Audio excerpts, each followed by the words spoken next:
Hello, everybody, and welcome to this interview. I am really delighted and honored to have Padmajaa Iyer with me today. I have found Padmajaa by coincidence, by synchronicity on LinkedIn. I fell madly in love with her and her story. This so full of compassion and love, and she blew me away with her kindness. I'm not going to keep talking. I want to invite Padmajaa to introduce herself and to talk a little bit about what she does. Welcome, Padmajaa. Thank you, Reshmi, and a very happy International Women's Day to each and every one of you, beautiful women out there. And I think this is it's an honor and a pleasure for me to be on this platform with Reshmi and to be able to share a little bit about myself and a little bit about what I do in in this part of the world, that is India, uh, with all of you, and wishing you all a lot of power, a lot of love, and a lot of blessings on this beautiful day of celebration of women's empowerment. So, like Reshmi mentioned, I am from India. I live in this city named Bangalore, and it is in the southern part of India. And it is India has been home to me all my life. I had the opportunity to move out early on with my children and to, raise them outside of the country. But I am a very um, a staunch believer in being rooted in your motherland, and in the belief that if you're born in a particular place, your motherland has a certain significance to the story of your life, and there is a certain reason that you have been born in a particular place. And I also greatly believe that it is important for us to experience life at especially the early parts of our life, rooted in the place that we are born. And this feeling came to me very intuitively, very early on in life, where I felt that, many people, they look at India as a place of, large populations and a lot of chaos and not much order. But I do believe that it is this very chaotic atmosphere which prepares us for life. And it has helped me, in fact, as we speak about my journey through this conversation, I think it is this very nature of this beautiful motherland of mine, India, which has prepared me to take on these challenges. And I'm very grateful for being Indian. Thank you. I do love that. There's so much that you've just said in there that I really want to pick up on. Um, the motherland thing, there is, for me, I've sort of been a nomad for many years, but I do think that the grounding of where you're born and where you're connected to, I agree with you there. You do get a lot of it.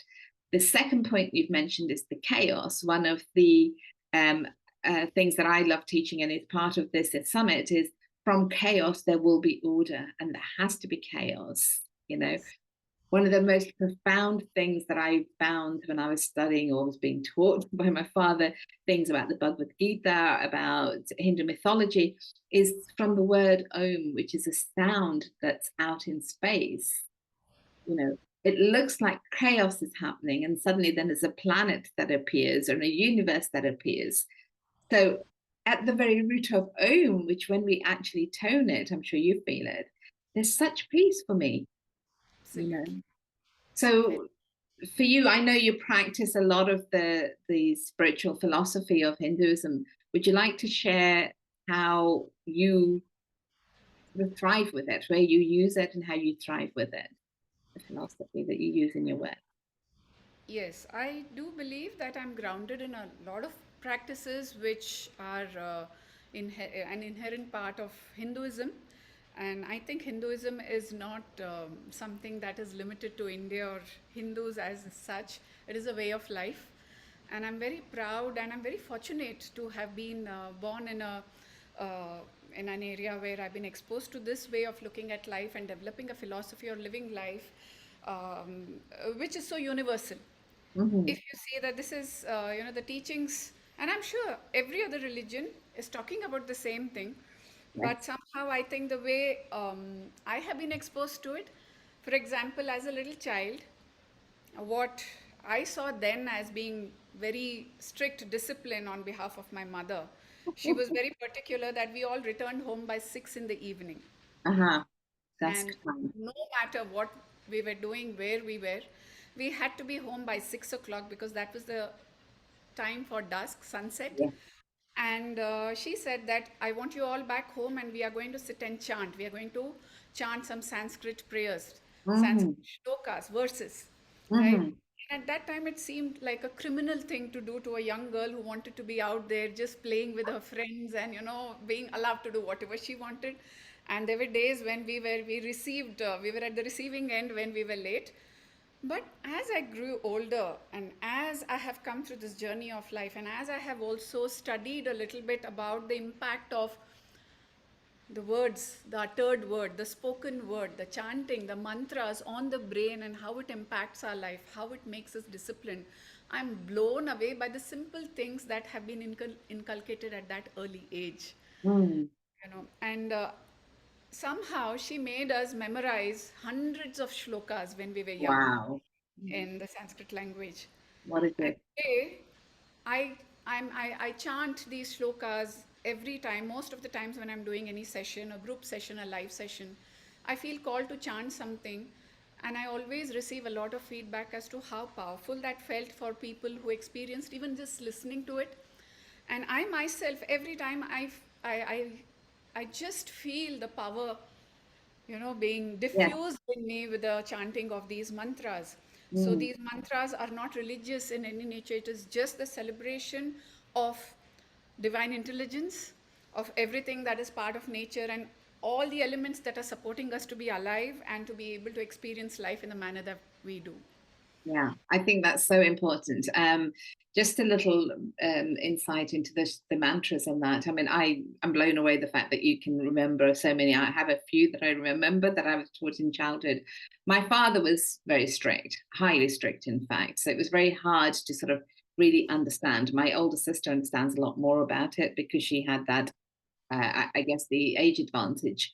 Um, and also, I used to remember that the shloks and that going to bhajans, to sangeet.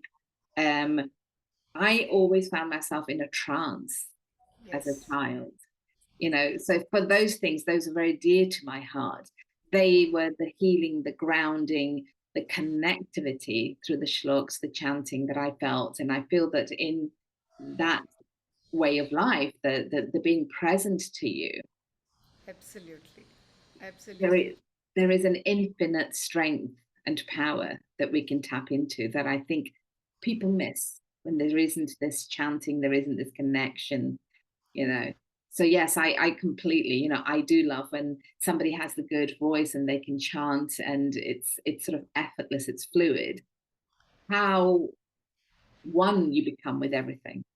Absolutely. And to add to this, it is also the chanting makes your voice more beautiful. It works both ways. Aha, okay, I have to practice more. I do think you already have a very beautiful and a very calming and healing voice, but when you spoke about it, the more we chant, the more we get in tune with the vibration of the chant, which balances everything, even in your physical body. Every cell is coming into balance. Yes. So, and there is a sense, of course, there is a power that is created within you, which is a healing power. There is so much of research that has gone into the power of the spoken word. I'm reminded of the book, The Four Agreements.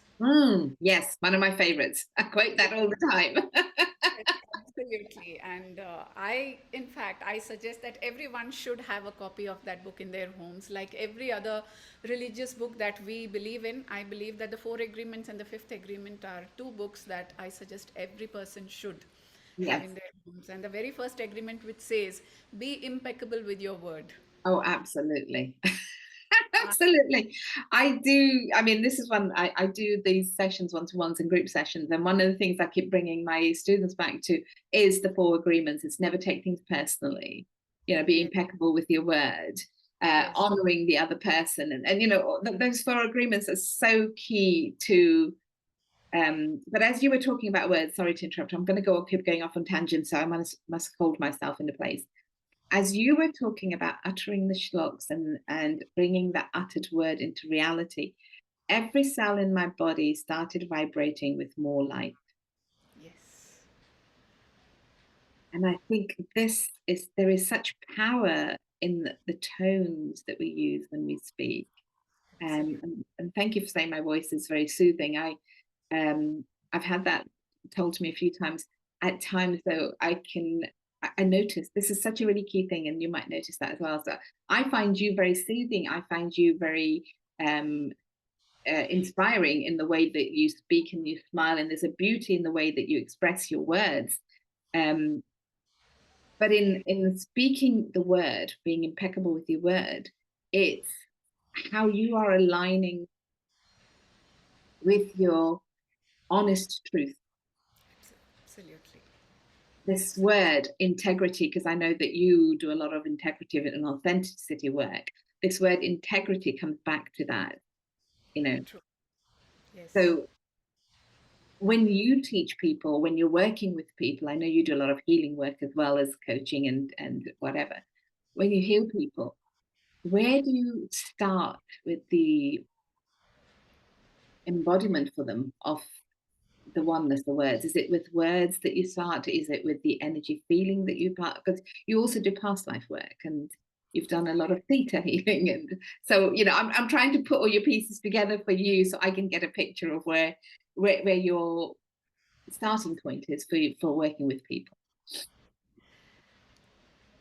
I connect with people very intuitively. I'm a highly intuitive person, and it has always been that when I receive a message from someone or someone connects someone to me, automatically my intuition helps me to work with the person that I need to work to, or maybe it's just that very person gets in touch with me.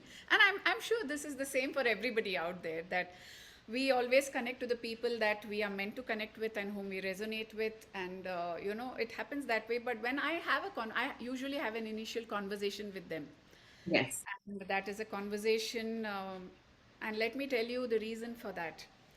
Because many times a lot of people get in touch with me for deep work, and there are a lot of people who also are sometimes not really ready for it. But Ah, the universe, I'll be using the word the universe a lot, because good. I just feel that everything that is happening exactly like clockwork, and nothing is out of place. So the universe brings them into my presence for a certain reason, and maybe they are getting prepared for doing the deeper work at a later point of time. So the backstory to this is one of my very first teachers, especially Dr. Newton and Dr. Lakshmi, who guided me onto this path of past life regression. I trained under them. They are the pioneers of past life regression in India. Okay. And during one of the sessions when I was training under him, the intense training that we were doing, Mhm. he called me up one day and he said that, Padmaja, you are destined to heal people just by speaking to them with your voice. Wow. You just have to speak and they will experience healing on a very cellular level with you. And this is my blessing for you, and this is what came across to me today. He said that after an entire day's session. And I do believe that great teachers and masters like them, they don't simply say something for the sake of saying. And I took his words very seriously. I accepted it as a blessing and as an absolute truth for myself. And I saw that it was actually happening that way. So when I have an introductory call with people for 10 to 15 minutes, they speak to me and they say, you know what, Padmaja, I came with a mindset that I'm to figure out ways how I have to get out of it, because my mother or my wife or my husband asked me to speak to you. But after speaking to you, I really feel like, this is going to help me, or this is going to, this is something I want to do. Mm, Right. amazing. And they Yeah. said that I'm already feeling so much more calmer, and I was coming all prepared to, block you out and tell you how I don't need you and stuff like that. He said, "No, even though you have not even told me about what you're going to do, just talking to you has helped me come to this decision that I want to work with you." How wonderful. Yeah, How so wonderful. yeah, What would be one of your most favorite moments of doing this work? I cannot really pinpoint any one moment. I get into a flow. Like right now, I'm with you on this call. I Yeah. never be able to go back and say, oh, that was the best question or this was the best question. I just Okay. flow of things. I'm fully here. I'm immersed. I cannot think of anything. And the best moment, the best experience is always this moment. This is the moment I'm loving the most. I'm loving that moment thing. I have to tell you, I mean, there've been so many synchronicities since you and I've met, you know, being on your call. And I would love people to follow you because I think you have such a gift to share. But being on the call with you for Shivratri, and there was a resistance because I was very tired and I was thinking, no, but something kept calling me to. So I signed up and you know how the little child says, but it's late and you're going to be walking in when everybody else is tired. But I made myself do it. And I'm so glad I did. There was a synchronistic experience that flowed with Shraddha Devi. And that's another story I'll say for another day. But Shraddha Devi was an experience I had with her in 1996. And Right. then it got affirmed with you with the unconditional love. And then something else happened the next day. And it all has been moving gradually for me to do more of the presence work, just like you're saying. Yes. This moment of presence is all there is. There is nothing else. Absolutely. Absolutely. You know? As So much as the mind wants to gather this, that, and the other from the past and possibly that future, this moment of presence is all there is. And we are so grateful to have you here. absolutely. To be here with you. I mean, and I'm a bit curious. This is a little bit on the side. Do you wear saris and saris and suits every day, Punjabi suits, or do you ever wear English westernized dresses? That's my question to you because I look at you and how elegant you look and everything. I think, is this her wardrobe? A very superficial question. No, it's beautiful. It is part of the human experience, right? I think everything Yeah. is needs to be included. And I have a wardrobe. Like I have a mood. I wake up in the morning and then I take a bath and then I go and stand in front of my wardrobe and say, what do I feel like today? Aha. I Yes. go with my feeling that today in this moment I feel this way, and then I choose that and I enjoy that day. You know, for me, Yes. every day, even if I'm going nowhere, if I'm just at home, I like to dress up really well and go about my day like today is a very special day. I'm really a person who loves to go with the flow. Yes. And I do wear a lot of Western dresses. People can go and check out my social media handles. I love wearing my corporate outfits when I go and do work for the corporates. I have an entire wardrobe for that. And I have a large family. I have 5 older sisters and lots of nieces and nephews, and you can imagine in a large family like this there is some function or some event that is happening, and I'm a recipient of so many saris as gifts, because of which I have a huge wardrobe. And when I'm addressing an international audience, I'd love to be in my Indian uh, Yeah. yeah, my favorite outfit Style. is sari. Yes. Yeah. Oh, how beautiful. I feel like I'm a representative of my country, though I'm not a person for putting in boundaries, but I do believe that despite the diversity, there is a coming together of our issues, of what we go through as human beings. And, Yes. that is something that I would like to mention also, that I understand that the summit is largely being represented by women from Europe, the other participants, isn't it? It's, Europe and Canada. It's an interesting thing talking about the Indian stuff, and this is my healing. So, Yeah. part of me, having been through a very difficult childhood, and I was actually, the word is ostracized, but that's a very powerful word for me. But at the age of 18, 19, I was literally locked out of the family home. I was on the streets. And there was a lot of anger in me, and I've had to do a lot of healing around that. The anger was around the whole expectation that a child will do whatever she does, a female child will do whatever she's told to do. Now, we had a double-edged sword. Father was very Indian. This is the way we do things. Mum is Indian, but she had grown up in a Western colony, a British colony in Rhodesia. So she had both influences. That's not to say she wasn't religious. She taught us the religious slok as well. She taught us to do puja every morning and every night. she taught us, after dusk, you don't sweep the house because this is it. You do it before dusk and everything is done. So she taught us all those things. But mum was very conflicted as well. She wanted the best out of the Indian culture for us. My father was more strict. It was like you were Indian and nothing else. So we had that clash of cultures. When I was put on the street, it was because I had made friends with a white boy.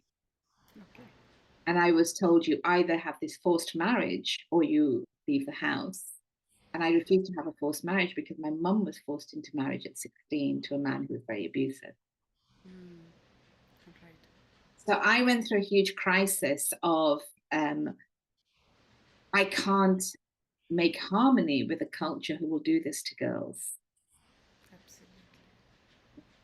So although I love everything Indian, I have repressed that for so many years because what helped me survive was blending in with being English and not blending in with being Indian, because the Indian women used to cross the street when I walked down the road. And this was in the 80s in the UK. I was such a taboo. I was such a shame. They had to cross the street when they walked past me. And, I was told all kinds of things about how I was shaming the family, how I was a bad person. So what do you do as a child who's always been very cosseted, because that's what it was cosseted, and yet I was told you can never say no to a man. So the moment I left home, there was all kinds of experiences because I didn't have a voice. The voice we started off talking about, I didn't have a voice to say no to a man. Right. So my conflict has gone through cycle. In the last few years, I've been embracing more and more of being Indian. I have Indian festivals here, like the Holi and things like that. And I do have, my clothes that I put on special events. And I have this thing between being very westernized to being Indian. My cooking, my food is all Indian. It's not going to be anything else. That's what I love and that's what I've been taught and that's what I share with people. But my style is very cosmopolitan. And I do have sadness that at times I have actively rejected the culture I grew up in because I didn't feel like I fitted in. Okay. Just seeing you after your experience and what you shared about your experience, and I thought, if this lady can do the forgiving, if this lady can move beyond this, I certainly can move beyond. I've been working on it for a while, but it gave me another push up the ladder to move beyond that separation. Isn't that why what we are all doing to each other, Reshmi, that we are all catalysts for each other? Yeah, I love that. Thank you. Thank you for being a catalyst for me. And I think I've talked a lot about me, but can you talk a little bit more about your experiences and how you work with people in corporate? I know you do the voice, I know you do the healing. What else do you offer? Because you do a lot. And the time we have is sort of a bit short for how much you want to share. Okay, so I do several things. Yes, I do quite a few things that I've picked up on the way. With the corporates, what intrigued me when I got into the corporate world was their tendency to be very logical minded. Mm. They are brilliant. They are people who are well read. They have immense amount of knowledge that they have gained from their studies, from their degrees, and all the things that they do to upgrade their knowledge. But when it comes to the intangible aspect of existence, when it comes to emotions, when it comes to intuition, when it comes to the things that you cannot really put a finger on. Uh-huh. Yes, the Right? intangibles. Yeah. Yes, suppose I tell you, where did this thought come from? Can you put a finger on that thought? No, we all just put it onto our head, but where in your head? Which neuron did that thought emerge? What is happening, right? We can't really have an explanation for the intangible aspect of life that, what, I'm this very successful person when it comes to my work. I have made this large amount of money. I have a good family, but I'm sad inside. Mm. Where is that sadness coming from? Doesn't the world teach you, isn't this world telling you that, oh, if you have money and you have a family and you have this, you're supposed to be happy? That is supposed to be the definition of happiness. It used to be at one point of time, and everybody strived for that. So my work with the corporates has always been to introduce them to this intangible aspect of existence Exactly. with enough proof and enough research based knowledge to support their the known world, Huh. you know. Okay. And Yeah. I love this beautiful saying by Dr. Joe Dispenza when he says that spirituality is the modern day language of science. Sorry, science is the modern day language of spirituality. Spirituality. Yes. Yeah. Science is the Beautiful modern day saying. Yeah. language of spirituality. And how we can infuse science along with all these practices, like for example chanting. We spoke about this spoken word chanting, that, oh, I don't chant, I don't do these things. But if you look at the science behind what happens when you chant, what is the effect those vibrations of the sound that is emerging from you is having on your body, how that is able to help you release certain hidden trauma that your body is carrying, somatic work. Somatic, the body Yes. keeps the score is a very powerful way Absolutely. which impact It in my mind, is. Yeah. isn't it? So when Yeah. we learn all these things and we present it in a way which is easy to consume to the corporate world, Aha. most of the companies that I have worked with, they've been youngsters in the age group of 22 to 30. They come to work with an idea that life is going to be like this. Oh, I have done my studies. Since childhood, we have said, okay, finish your studies and then you'll be done. Okay, now finish college and then you're done. Now get a job and then you're sorted. And then you finally get a job and you come and you look and suddenly life hits you hard on your face. And so, is this what life is all about? Right? I So, love that summation. I love that summation. well, I like to go and intervene and then tell them, all hope is not lost. Don't lose heart. Until the age of 25, we are not even fully formed. We are work in progress. So at Yes. that age, when at the corporate level, when they are joining their jobs, when I can go and infuse this knowing, this wisdom, this knowledge, along with the education that they have received, it transforms the way they look at life and the way they treat themselves. Yes. Isn't it? Absolutely. It is amazing. Yeah. I've had a few young lads. Interestingly enough, they're young lads from India or Indian backgrounds who've gone off and sort of tried to have their fortunes in Western lands. And they've done everything right. They've done it by the book. They've done the courses. They've gone and got themselves the masters. They've gone and got themselves the vocational exams. And yet, when they land that job, nothing seems to gel together. You know, Correct. and they find themselves in this place where I've done everything right. Why is it not gelling together? And that chaos that we were talking about just suddenly ensues in their life, and they don't know which way to go. And that's when, like you, it sounds like the right person comes in and says this direction, and they go to you or to myself and to other people.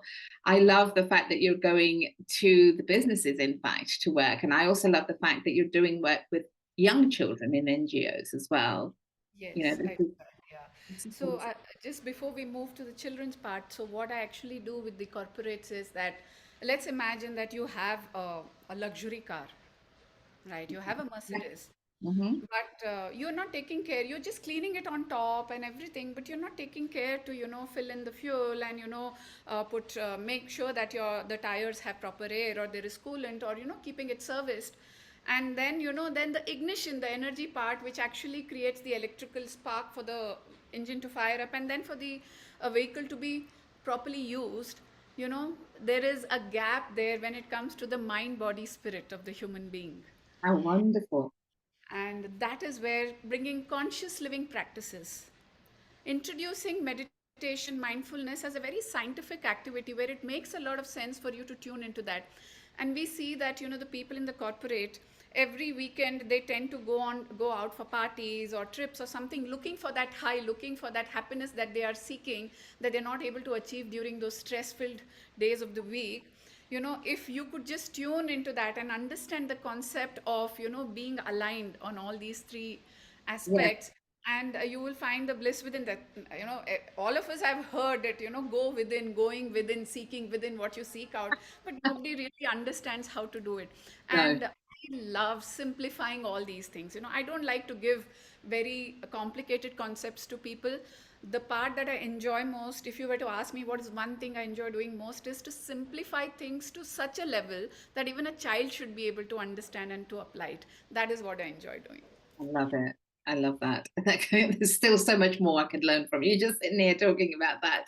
And I love this one thing about the youngsters.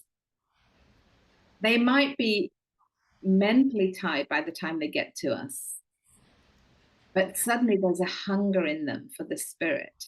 Absolutely. And that, I think, catches them. That suddenly says, this hunger, I'm hungry, and something here that you're giving me is starting to nurture my soul. Absolutely. And so Absolutely. I love that we can serve them on that way. And I love the way that you've explained it with the car, the luxury car. It's not going to be any good if the outside is polished, but the inside is not working at all. I love Yes. that. That's beautiful. So just the next bit was about your children work, your work with the children in the NGO. Yeah. So we'd like to talk about that. Yeah, so there is this uh, very beautiful organization in the northern part of India in a city called Dehradun. Mm, And they take care, it's called the Astra Trust. And okay. I recommend that everybody go and just check their website out and just check the phenomenal work that they are doing. They're working with more than 4,000 street children. Wow. Pick them 4,000. up from Wow. 4,000, and they pick them up from the streets. They've given them shelter, they've given them education, they give them food, they give them clothing, and they give them opportunities to study, to grow, to get into college, to Oh, get wow. jobs. It is phenomenal, and I have known them for a long period of time. For a certain amount of time, I lived in Dehradun and I was associated with them in the sense that whenever there was a need for me to work with a child, and I remember one example very clearly. There was this little girl who was a rag picker, and she used to be, she used to keep running away from school to go and gamble on the streets with other boys. A little girl, 7, 8-year-old girl. And I was told that she's an excellent cook. At the age of 8, she used to cook a meal for her family. Her parents were laborers and they used to go out and work. Wow. And that was the kind of ability she had. And she just needed to be, channelized and brought back to, to school, and for her to take schooling seriously. And there was I did a little bit of inner child work with her and got her to go deeper into that. They used to send her every day. The amount of effort Astra Trust puts in with children who needs extra help in Special this care. manner. A vehicle is assigned and that child is brought along with the caretaker, and the caretaker is waiting outside my therapy room to take the child back, and the child sits with me and works with as much time as is needed, and they are brought in and brought out regularly. So we Wow. did that thing, and then I got to know last year that she's cleared her 8th standard with above 85%. Wow. Congratulations to her and to you as being No, part of the I'm not team. saying that it is all No, my no, work. no. I'm trying to tell you that the kind of commitment that NGO is putting in. I told them, so when I moved to Bangalore, I lost touch for some time because I was so immersed in building this corporate aspect of my work. And then I suddenly felt that I'm now ready to take it on again. And I reached out to them. I said, I'd love to do some work again with you, please. I want to be associated with something so beautiful as what you do. And they took me on. So I work with their entire organization. In fact, I do workshops and sessions for the staff, for the administrators, and all of that. And every time there is a need, I'm counseling even the children, I'm giving them guidance. And it is so beautiful to work those girls and those boys. There is a boys facility, there is a girls facility, there's a hostel, and every time I go, they all gather. I give a talk and we talk about things. I also talk to them on Zoom calls, and it is received with so much of love and so much of reverence. I should say reverence is the word. They're just so hungry for your love and for your attention. They just are so happy that someone is ready to come and give me advice and tell me what is good for me. And Wow. they're thirsty. They are all lined up with questions after that. Ma'am, please tell me this. Ma'am, please tell me that. Ma'am, how do I remember what I study? Ma'am, I keep forgetting. Ma'am, I want to do this. It is so touching. And all kudos to the founders and the women, powerful women again, who are running that place. And I'm fortunate to be a part of that organization in some small way. Yeah. Oh, you just blown me away. I'm sitting here thinking, oh gosh, it's to have the motivation to actually do the ground level work, the grassroots work.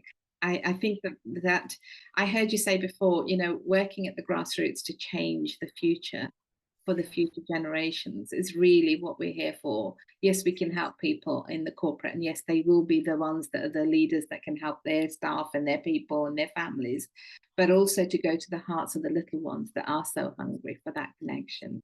Yes, I think yes. that's beautiful work. That's really beautiful work. Thank you, Padmajaa. I've really enjoyed talking to you. I'm mindful of the time, and I hope one day to continue the conversation for a longer time with you.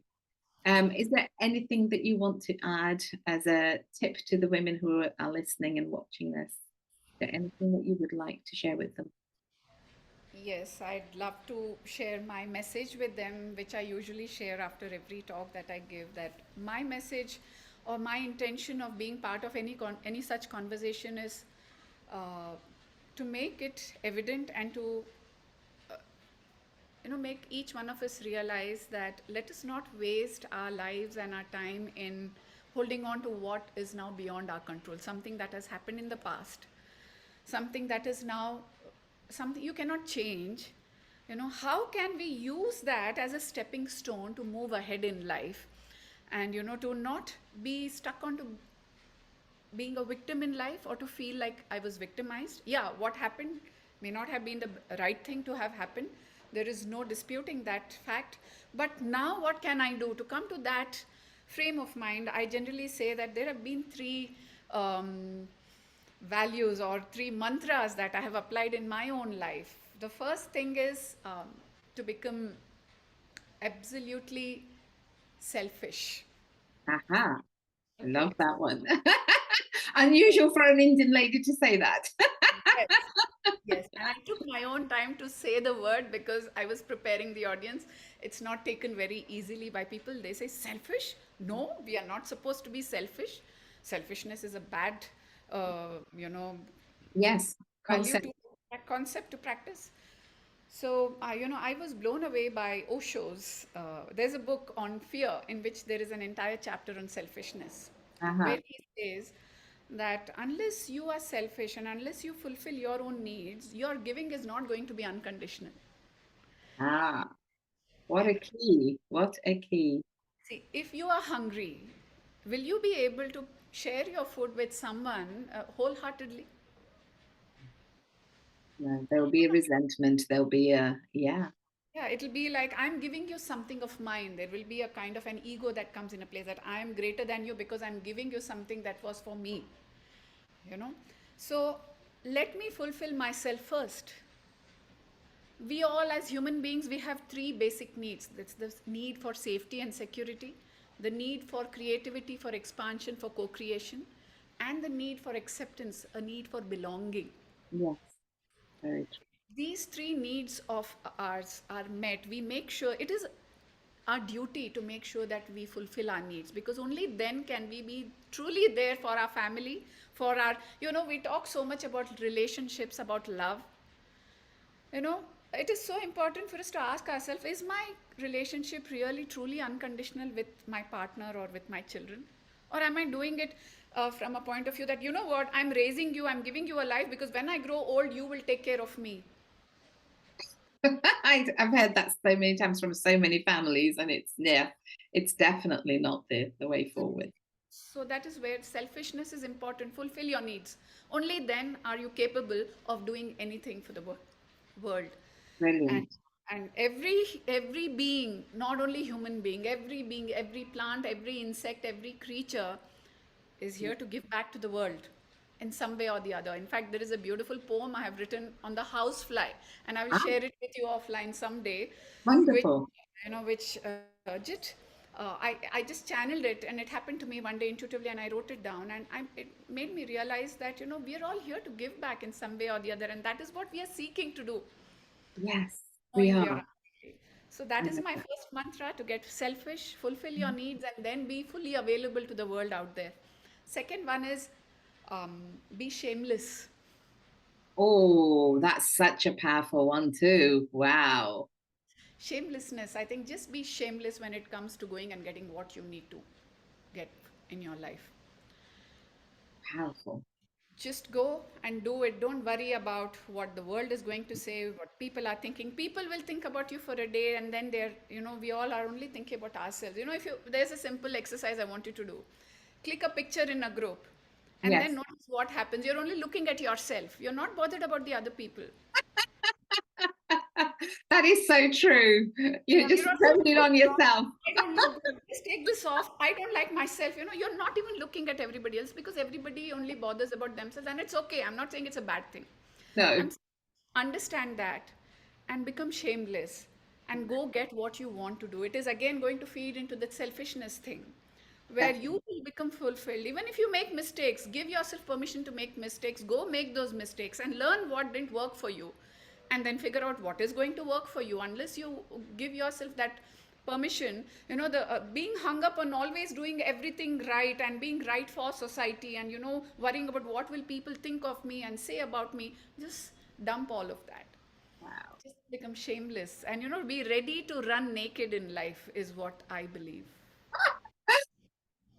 That's so keyed into that vulnerability thing. If you are okay being vulnerable, there's so much power in it. Absolutely.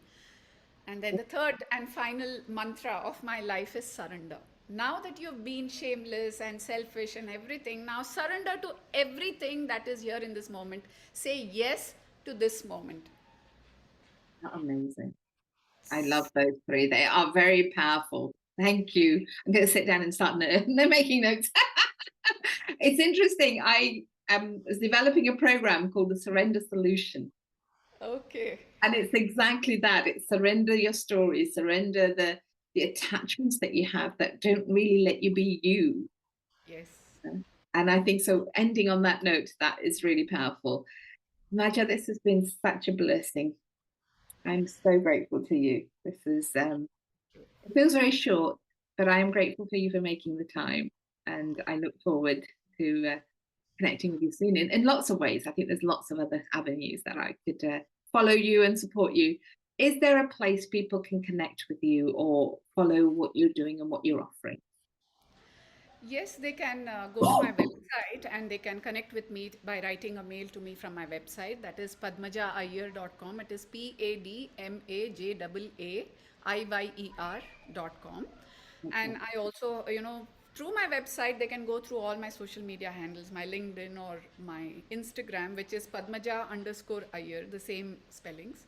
Okay. And not that I do much on my social media, I'm just getting comfortable with social media. I come from the baby boomers generation where On the it has cloud.